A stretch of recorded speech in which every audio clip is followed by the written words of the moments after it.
మంచిర్యాల జిల్లాలో 2 రోజులుగా వర్షాలు జోరుగా కురుస్తున్నాయి. తాండూరు మండలం నర్సాపూర్ సమీపంలో వాగు ప్రమాదకర స్థితిలో పొంగి ప్రవహిస్తోంది.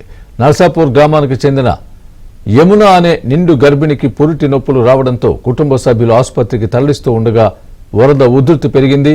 ఘటనా స్థలానికి చేరుకున్న పోలీసులు గర్భిణిని వాగు దాటించి ఆసుపత్రికి తరలించారు.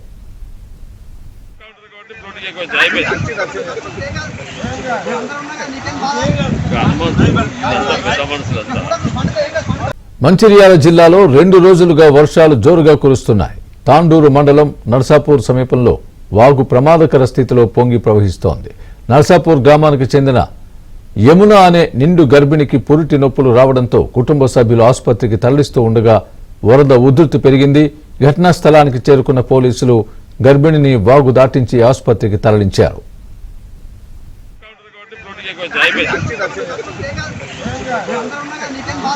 గ్రామ